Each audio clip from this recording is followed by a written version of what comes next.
Hi hello good morning friends, welcome back to our channel mom and me talks and it's me Sandhya. ఎలా ఉన్నారండి అందరూ? నేనైతే సూపర్గా ఉన్నాను అండ్ మీరు అందరూ కూడా సూపర్ ఉండాలని కోరుకుంటున్నాను. మార్నింగే మనం లేచి తీసుకునే డీటాక్సిఫైయింగ్ వాటర్ ఒకటే వాడకుండా చేంజ్ చేస్తూ ఉండాలంటారు కదండి. సో రైట్ నో ఇప్పుడైతే నేను ధనియాలు అండ్ మెంతుల్ని రాత్రిపూటే నానబెట్టి మార్నింగ్ అవి తాగుతున్నాను అనమాట. ధనియాలు ఒక 1 టీ స్పూన్ అండ్ మెంతులు ఒక ½ టేబుల్ స్పూన్ అయితే సరిపోతుంది. ఒక 200 ml వాటర్లో వేసి రాత్రిపూటే సోక్ చేసి పెట్టేస్తున్నాను. అండ్ ఇది అనమాట ఇప్పుడు నేను కరెంట్ తీసుకుంటున్న డీటాక్సిఫైయింగ్ వాటర్. మార్నింగ్ ఎంటీ స్టమక్తో తీసుకుంటా. అండ్ అలాగే బాదం పప్పులు కూడా నానబెడుతున్నా. అన్ని నట్స్ అండ్ సీడ్స్ వేస్తే పిల్లలకి ఒక్కొక్కసారి వేడి చేస్తుంది అని చెప్పి ఒక్కొక్కసారి అన్నీ కాకుండా ఓన్లీ ఆల్మండ్స్ వరకు నానబెట్టి రాత్రిపూట పెడుతున్నా అనమాట, పొద్దున్నే పొట్టు తీసుకొని తినేలాగా. రాత్రంతా మంచిగా నానేసరికి మార్నింగ్కి ఇలా రెడీ అవుతాయండి. మీరు వాటర్ కూడా చూడొచ్చు, కొంచెం లైట్ ఎల్లో షేడ్లోకి అవుతాయి అన్నమాట. మనం వీటిని మరిగించుకున్న కూడా తాగొచ్చు, కాకపోతే సోక్ చేసుకున్నప్పుడు ఇలాగే స్ట్రెయిన్ చేసుకొని తాగేసేయచ్చు. మనకి సోకింగ్ టైం ఎక్కువ లేదు అని అనుకుంటే బాయిల్ చేసుకొని తాగడం బెటర్ అనమాట. సో ఒకటే సీడ్స్ కాకుండా అంటే మనం జీలకర్ర, సోంపు ఇట్లాంటివి కూడా మనము బాయిల్ చేసుకొని తాగొచ్చు, కాకపోతే we should keep changing it అనమాట. సో అందుకని ప్రస్తుతానికైతే నేను వీటిని బాయిల్ చేయట్లేదు. రాత్రంతా మంచిగా సోక్ అయినాయి కాబట్టి జస్ట్ వాటి వడకట్టేసుకొని ఈ వాటరే ఎంటీ స్టమక్తో మార్నింగ్ తాగేస్తాను అనమాట. అంటే ఫస్ట్ వామ్ వాటర్ తాగేస్తా, ఆ తర్వాత ఈ సోక్ చేసుకున్న వాటర్ తాగుతున్నాను. తినగలిగితే ఈ నానిన మెంతులు ఇవి తినడం కూడా మంచిదటండి. కొంచెం అంత చేదు కూడా ఉండవు. నేను ఎక్కువ తినలేను మొత్తం అన్ని, కాకపోతే కొంచెం ఇట్లాగో ఒక 7-8 గింజలు అయితే తింటున్నాను మెంతులు. ఎక్కువ అన్నీ అయితే తినలేకపోతున్నాను. సో జస్ట్ కొంచెం అలా తింటున్నాను అనమాట. అండ్ సోక్ చేసుకున్న బాదం కూడా పొట్టు తీసేసుకొని తినేస్తున్నాను అనమాట. అంటే డ్రింక్ తాగిన తర్వాత ఒక 1/2 అవర్ 40 minutes గ్యాప్ ఇచ్చిన తర్వాత అప్పుడు ఇవి తింటున్నాను. ఇవి పిల్లలవి, వాళ్ళు ఇంకా లేవలేదు. వాళ్ళు లేచాక వాళ్ళు ఒలుచుకొని తింటారు. హాలిడేస్ కదా, కొంచెం లేట్ లేస్తున్నారు అనమాట. మా వారి ఆయన తినేశారు. ఇదిగోండి నా 5 బాదం కూడా నేను తినేస్తున్నాను. మార్నింగ్ లేవగానే ఒకసారి బయట అంతా ఒకసారి చూసుకుంటే మంచిగా అనిపిస్తుంది అనమాట. వ్యూ చాలా బాగుంటుంది నేను చెప్తాను కదండి. సో అట్లాగా, కాకపోతే ఎండ పొద్దున్నే స్టార్ట్ అయిపోతుంది. సో చాలా వేడిగా అనిపిస్తుంది అనమాట. కాకపోతే గాలి అయితే ఫుల్ వస్తుంటుంది పైన కాబట్టి మాది. సో వ్యూ అయితే పొద్దున్నే ఇలా ఉంది. ఎండ అయితే ఆల్రెడీ స్టార్ట్ అయిపోయింది ఫుల్గా. సో చూసారు కదా గైస్, బయట ఎండ ఏ రేంజ్లో స్టార్ట్ అయిపోయింది. పొద్దున్నే ఎండ స్టార్ట్ అయిపోతుంది అనమాట. అంటే సమ్మర్ ఫుల్ పీక్లో స్టార్ట్ అయిపోయింది. ఇంక ఇట్లా బయటికి వెళ్తే చాలు ఇట్లా ఫుల్ వేడిగా అనిపించేస్తుంది అనమాట. వేడి గాలి, వేడి ఎండ, అన్నీ ఎవ్రీథింగ్.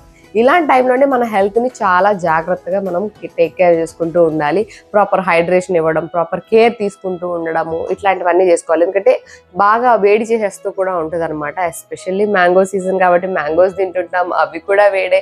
సో ఇట్లాంటివన్నీ కూడా మనం దృష్టిలో పెట్టుకొని మన డైట్లో కానీ మన డైలీ రొటీన్లో కానీ చేంజెస్ చేసుకుంటూ ఉండాలి. అండ్ అఫ్ కోర్స్ బయటికి వెళ్తున్నాము అని అంటే ఖచ్చితంగా సన్ స్క్రీన్ అప్లై చేసుకోవడం మాత్రం అస్సలు మర్చిపోకండి.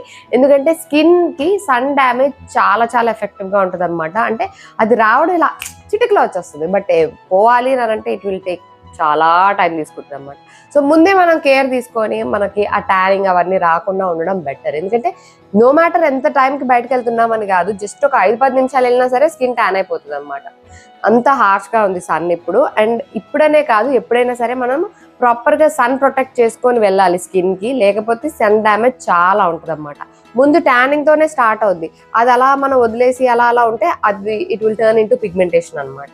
సో ఇవాళ బాలలే రేపటి పౌరులు అన్నట్టు ఇవాళ ట్యానింగ్ రేపటి పిగ్మెంటేషన్ అనమాట. సో అందుకని సన్ని అస్సలు నెగ్లెక్ట్ చేయొద్దు. అండ్ అలాగే హైడ్రేషన్ అందియడం కూడా చాలా చాలా ఇంపార్టెంట్. బయటికి వెళ్తున్నాం అంటే వాటర్ బాటిల్ తీసుకెళ్ళడం అస్సలు మర్చిపోకండి. వాటర్ తాగుతూ ఉండాలి. లోపల నుంచి హైడ్రేషన్ ఇవ్వడం కూడా వెరీ ఇంపార్టెంట్. అండ్ అలాగే బయట మనం ప్రాపర్గా అవుట్ సైడ్కి వెళ్ళేటప్పుడు ప్రాపర్ స్కిన్ కేర్ తీసుకోవడం కూడా చాలా ఇంపార్టెంట్. నేను యూజ్ చేసే స్కిన్ కేర్ అయితే మీకు ఆల్రెడీ తెలుసు కదండి, క్యూర్ స్కిన్నే యూజ్ చేస్తాను.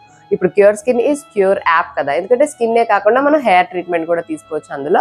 సో దీంట్లో ఏంటంటే మనకు ప్రాపర్ స్కిన్ కేర్కి సంబంధించినవి అన్నీ వచ్చేస్తాయి. యూ ఆల్ నో, మన face wash, sunscreen, protector, లేకపోతే ఇట్లా ట్రీట్మెంట్కి సంబంధించి ఇట్లాంటివన్నీ కూడా వచ్చేస్తాయి. అది కూడా 2200 రూపీస్లో వచ్చేస్తాయి, which will last for 2 to 3 months మన యూసేజ్ని బట్టి. సో మీకు అఫోర్డబుల్ అని అనిపిస్తే డెఫినెట్గా ట్రై చేయొచ్చు. ఎందుకంటే ర్యాండమ్ ప్రోడక్ట్స్ ఏదో ట్రై చేసేసి ఇప్పుడు అది సూట్ అవుద్దా లేదా ఇవన్నీ మనం ఎక్కువ ఆలోచించలేము అని అనుకుంటే, అండ్ మన స్కిన్ టైప్కి ఏది సూట్ అవుద్ది అన్నది మనకి తెలియదు అని అనుకుంటే, మనం రిస్క్ చేయదలుచుకోలేదు అని అనుకుంటే you can try this one అనమాట. ఎందుకంటే దీనిలో మనం ఫొటోస్ అప్లోడ్ చేస్తాం కదా, అది AI ద్వారా అనలైజ్ చేసి డెర్మటాలజిస్టులు మనకంటూ మన స్కిన్ కన్సర్న్స్కి, మన స్కిన్ టైప్కి, మనకి ఎలాంటిది కావాలి అన్నది చూసి దానికంటూ ఒక ప్రిస్క్రైబ్డ్ కిట్ ఇస్తారనమాట. జస్ట్ లైక్ దిస్, ఇలా ఒక కిట్ వస్తుంది మనకి. ఈ కిట్లో మన స్కిన్ కేర్కి సంబంధించినవన్నీ వచ్చేస్తాయి కాబట్టి మన స్కిన్ కేర్ ఈజ్ సార్టెడ్ అనమాట. మొత్తం ఫేస్ వాష్ దగ్గర నుంచి అన్నీ ఉంటాయి కాబట్టి అవే యూజ్ చేసుకోవచ్చు. నేను కూడా ఇప్పుడు బయటకు వెళ్తున్నాను అంటే I use my son screen which is from cure skin. ఇందులో SPF 50 అండ్ అలాగే UV లైట్ ప్రొటెక్టర్ కూడా ఉంటుంది అనమాట. అంటే మనం ఓన్లీ ఎండలోకి వెళ్తే అనే కాదు, ఇప్పుడు అన్ని గ్యాడ్జెట్స్, మొబైల్ స్క్రీన్స్ చూస్తుంటాం కదా, దాని నుంచి వచ్చే బ్లూ లైట్ నుంచి కూడా మన స్కిన్ ని ప్రొటెక్ట్ చేస్తుంది అనమాట. సో అందుకని sunscreen is must and should. మీరు వేరే ఏం వాడినా వాడకపోయినా బయటికి వెళ్తున్నారు అని అంటే sunscreen is must and should అనమాట. అండ్ చాలా మంది సన్ స్క్రీన్ ఎప్పుడు అప్లై చేసుకోవాలి, బిఫోర్ మాయిశ్చరైజింగ్, ఆఫ్టర్ మాయిశ్చరైజింగ్ అన్న కూడా డౌట్ కూడా ఉంటుంది. మనకి sunscreen after moisturising apply చేసుకోవాలండి. మనం ఫ్రెష్ అయిన తర్వాత మనం మాయిశ్చరైజర్ అప్లై చేసుకున్న తర్వాతే మనం సన్ స్క్రీన్ అప్లై చేసుకోవాలన్నమాట. వాళ్ళ స్కిన్ క్లెన్జర్ కానివ్వండి, మాయిశ్చరైజర్ కానివ్వండి, ప్రొటెక్టర్ కానివ్వండి, ఎనీథింగ్ వాళ్ళ స్కిన్ టైప్ కి తగ్గట్టుగా ఉన్నదే వాడితే బెటర్ అనమాట. ఒకటే జనరలైజ్డ్ గా ఇది బాగుంది ఈ ప్రోడక్ట్ అని అంటే అందరికీ సూట్ అయిపోద్ది అన్న ఇది ఉండదు. ఎందుకంటే అది మన కోసం తయారు చేసింది కాదు కదా, జనరల్ గా తయారు చేసింది. సో మన కోసం పర్సనలైజ్డ్ గా మన స్కిన్ టైప్ కూడా సూట్ అయ్యేది అని అంటే క్యూర్ స్కిన్ ట్రై చేయొచ్చు.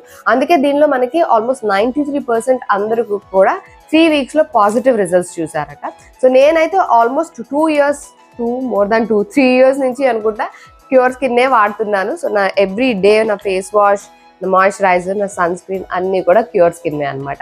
సో ఈ ఫేస్ వాష్ అయితే లిటరల్ గా బాత్రూమ్ లోనే ఉంటుంది, అక్కడే మనం ఫ్రెష్ అవుతాం కాబట్టి అక్కడే పెట్టేసుకుంటాం అనమాట. సో మీరు కూడా ఒకవేళ క్యూర్ స్కిన్ ని ట్రై చేయాలి అని అనుకుంటే దాని లింక్ డిస్క్రిప్షన్ లో ఇచ్చేస్తా, ఒకసారి చెక్ చేసేయండి. అలాగే నా కూపన్ కోడ్ కూడా ఇస్తాను, అది యూజ్ చేస్తే మీకు కిట్ పైన కొంచెం డిస్కౌంట్ కూడా వస్తుంది. సో డిస్క్రిప్షన్ లో లింక్ ఉంటుంది, మీరు కావాలనుకుంటే ఒకసారి చెక్ చేసేయచ్చు. మా ఓవెన్కి ఇచ్చిన స్పేస్ ఇదనమాట. ఇక్కడ ఇది ఇలా బాక్స్ లాగా ఉండి ఇందులో ఓవెన్ పెట్టుకుంటాం కదా, ఇందులోనే ఓవెన్ ఉంది. ఇంక ఈరోజు నేను పన్నీర్ టిక్కా చేద్దాము అని చెప్పి ఇట్లాగా ఎయిర్ ఫ్రైయర్లో పెడతాం కదా, ఇది చేద్దాము అని చెప్పి రెడీ చేసి ఓవెన్ని ప్రీ హీట్ చేయడానికి ఆన్ చేసా. అంతే, ఆఫ్ అయిపోయింది, కరెంట్ పోయింది అన్నమాట. కరెంట్ పోయింది ఏంటి, కరెంట్ పోతే జనరల్గా ఆటోమేటిక్గా ఆన్ అవుతుంది కదా అని నేను వెయిట్ చేస్తా ఉన్నా. ఎంతకీ కరెంట్ రాపేసరికి ఎదురింటి వాళ్ళని అడిగితే వాళ్ళకి కరెంట్ ఉంది. అదేంటి వాళ్ళకు ఉంది అని చెప్పి వెళ్ళి MCBలో చెక్ చేస్తే అదే స్విచ్ బోర్డ్లో అదే ఒకటి ట్రిప్ అయ్యి ఉందనమాట. అరే ట్రిప్ అయిందని మళ్ళీ ఆన్ చేసా. ఇట్లా అలా ఒక 4-5 సార్లు చేశాక అర్థమైన విషయం ఏంటంటే ఈ ఓవెన్ ఆన్లో ఉన్నప్పుడు అది ట్రిప్ అవుతుంది అని చెప్పి. ఇంతకుముందు ఎయిర్ ఫ్రైయర్లో పెట్టాము, కానీ అప్పుడు ఇలా బయట తీసి పెట్టి అప్పుడు ఇంకా సెట్ చేయలేదు అన్నమాట థింగ్స్. అప్పుడు ఫ్రైస్ పెట్టా అందులో. సో ఈరోజు మళ్ళీ చెక్ చేద్దాం ఏంది అని చెప్పి దాన్ని తీసి బయట పెట్టా, ఇట్లా బాక్స్ లాగా కాకుండా ఇలా బయట పెట్టి ఆన్ చేసా. ఇప్పుడు ఆన్ చేసి ఆల్మోస్ట్ 5 minutes అవుతుంది, ఇంకా అది ట్రిప్ అవ్వలేదు. అంటే మనకి ఈ ఎలక్ట్రానిక్ అప్లయన్సెస్ వీటన్నిటిలో ఏంటంటే దీని లోపల కూడా ఒక ఇన్బిల్డ్ ఒకటి చిప్ లాంటిది ఉంటుంది అన్నమాట, చిన్నది టిప్ అవ్వడానికి. అది ఓవర్ హీట్ అట్లా అయినప్పుడు అది ఆటోమేటిక్గా ఇది టిప్ అయిపోతుంది దీనిలో ఉన్నది. ఇది టిప్ అవ్వగానే అక్కడ MCBలో అది కూడా మనకి స్విచ్ ఇలా కిందకి వచ్చి టిప్ అయిపోద్ది అనమాట. సో అట్లాగా అంటే మనం ఎలక్ట్రికల్ ఇంజనీర్ కదా, మన బుర్రకి ఇవన్నీ అర్థమైనాయి అనుకోకండి. మా ఆయన చెప్పేంతవరకు నాకు కూడా అర్థం కాలేదు. సో నాకు కూడా తెలియలేదు. మా వారు వచ్చి ఇందులో డిప్ అయితే అక్కడ కూడా డిప్ అవుతుంది, దీన్ని తీసి బయట పెట్టారంటే అప్పుడు తీసి బయట పెట్టి ఇప్పుడు ఆన్ చేస్తే ఇప్పుడు ఆఫ్ అవ్వకుండా వచ్చిందనమాట. సో ఇందాకడి నుంచి ఆఫ్టర్నూన్ ఎప్పుడు నేను 5 o'clockకి స్టార్ట్ చేశాను ఇది అన్నీ రెడీ చేసి ఇందులో పెడదామని చెప్పి ఇక్కడ పెట్టేసి ఆన్ చేసి 5 o'clockకి స్టార్ట్ చేశా. ఇప్పుడు టైం 6:20 అవుతుంది. ఇప్పుడు మా వారు వచ్చి చెప్పిన తర్వాత ఇప్పుడు నాకు ఫిగర్ అవుట్ అయిన విషయం ఏంటంటే ఓహో దాన్ని అలా అందులో పెట్టకుండా ఇలా బయట పెట్టి ఆన్ చేయాలన్నమాట అని చెప్పి. ఎందుకునో మరి ఐ డోంట్ నో. అంటే నేను బేక్ మోడ్లో పెట్టాను అక్కడ. సో బేక్ మోడ్లో మరి ఏమన్నా పని చేయలేదా అంటే దానికి సర్క్యులేట్ అవ్వలేదా ఏంటి తెలీదు. ఇప్పుడు వచ్చే అన్ని హౌజెస్లో ఇట్లానే ఇన్బిల్డ్ వస్తున్నాయి కదా ఓవెన్లు అవన్నీను, మరి అవి ఎట్లా పని చేస్తున్నాయి, ఇక్కడ ఎందుకు పని చేయలేదు ఏమో నాకు అసలు ఏ క్లారిటీ లేదు ప్రస్తుతానికి. ఓకే నేను ప్రిపేర్ చేసింది మళ్ళీ తవ్వాలో వేపాలా ఏంటి అని భయపడ్డాను పన్నీర్ని. ఆ ఇబ్బంది లేకుండా ఓవెన్ అయితే ఇప్పుడు పని చేస్తుంది. ఇప్పుడు ఎయిర్ ఫ్రైయర్ మోడ్లో పెట్టాం అనమాట. ఇదిగోండి ఎయిర్ ఫ్రైయర్ మోడ్లో ఉంది. ఇప్పుడు 220 degrees జస్ట్ ప్రీ హీట్ అవుతుంది ఒక 5 minutes. ఇది అవ్వగానే మన పన్నీర్ని అందులో పెట్టేద్దాము. సో మరి ఏంటో నాకు తెలీదు, అందులో ఎందుకు పని చేయలేదు, ఇక్కడ వచ్చాక ఎందుకు పని చేస్తుంది అంటే పని చేయలేదు అంటే ప్లగ్ సర్వీస్ కరెంట్ ప్లగ్ అక్కడ కూడా ఉంది, అక్కడ కూడా పవర్ వస్తుంది కానీ టిప్ అయిపోతా ఉందన్నమాట. ఫైనలీ నా పన్నీర్ వేస్ట్ కాలేదు, నా ఓవెన్ బయటకు వచ్చింది. ఐ మీన్ మైక్రోవేవ్ కాదు ఇది, ఓటీజీ. సో దీనిలోనే మనకు అన్నీ ఉంటాయి కదా, ఇట్లా grill, toast, bake, air fryer, ఇట్లా ఇవన్నీ ఇందులోనే ఉంటాయి. సో ఫైనల్లీ పన్నీర్ పెట్టడానికి ప్రీ హీట్ అవుతుంది. అమ్మ అప్పటి నుంచి ఏమైందని అనుకుంటూ బుర్ర పాడైంది కానీ ఇప్పటికి వర్కౌట్ అవుతుంది. సో మేబీ మీకు ఎవరికైనా ఇలా టిప్ అవుతుంది అని అనిపిస్తే ఇట్లా మరి క్లోజ్డ్ దాంట్లో కాకుండా తీసి బయట పెట్టి ఒకసారి చెక్ చేయండి. ఇప్పుడైతే మరి మాకు వర్కౌట్ అయింది, ఎందుకు వర్కౌట్ అయిందో తెలియదు. సో ఇప్పుడైతే ఇట్లా పనిచేస్తుంది అన్నమాట. జనరల్గా అట్లనే బాక్స్ లోపల లాగా ఉంటాయి కదా ఇన్బిల్డ్ వేరా మళ్ళీ ఎండాకాలం వల్ల అంటారా? దీనికి కూడా కూలింగ్ సిస్టమ్ ఉంటుందా? సమ్మర్ వల్ల పోయిందంటారా? ఏమోలా, ఇప్పుడు నా బుర్రకి ఎక్కువ నేను ఆలోచించదలుచుకోలేదు. మొత్తానికి నా పన్నీర్ అయితే వేస్ట్ కాకుండా ఎయిర్ ఫ్రైయర్లోకి వెళ్ళింది. That's what I want. Okay done. ఇది అయిపోయాక అప్పుడు తిందాం. ఓకే అయిపోయాక తిందాం. ఓకే ఓకే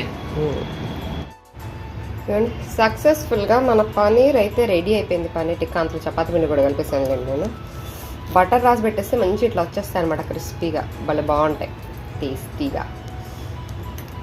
సో వీటిని ఇలాగే తినేస్తాం అనమాట మేము, ఇంకా వేరే మేము పెట్టుకోము. ఇన్ కేస్ మీకు ఇంకా ఏమన్నా మసాలా బార్ లేకపోతే ఇలా టేస్టీగా అయినా కావాలనుకుంటే సాస్తో తినొచ్చు, కానీ సాస్ని ఎంత అవాయిడ్ చేస్తే అంత మంచిది. ఎందుకంటే దాంట్లో ఆర్టిఫిషియల్ ఫ్లేవర్స్, సింథటిక్స్, షుగర్ అన్నీ ఉంటాయి. సో అందుకని మేము సాస్ కూడా ఆల్మోస్ట్ మానేసాం అనమాట.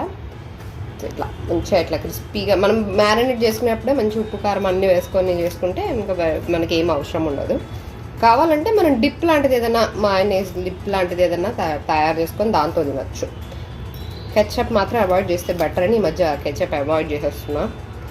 ఇవి ఎక్కువ తినాల్సిన అవసరం ఉండదు అన్నమాట. జస్ట్ ఒక 5 to 6 తింటే చాలు, కడుపు నిండిపోతుంది.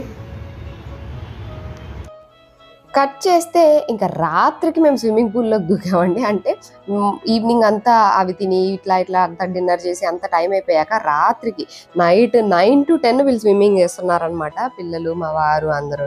సరే నేను చేద్దాం అనుకున్నా కానీ ఈరోజు ఇంకా లేదులే చేయడం అనుకొని మంచిగా స్విమ్మింగ్ పూల్లో కాళ్ళు పెట్టుకొని కూర్చుని వాళ్ళు స్విమ్మింగ్ చేస్తుంటే చూసుకుంటూ ముచ్చట పెట్టుకుంటూ ఉన్నాం అనమాట. మంచిగా గాలి వస్తూ ఉంటుంది, అంబియన్స్ అంతా బాగుంటుంది, చాలా ప్లెజెంట్గా అనిపిస్తుంది.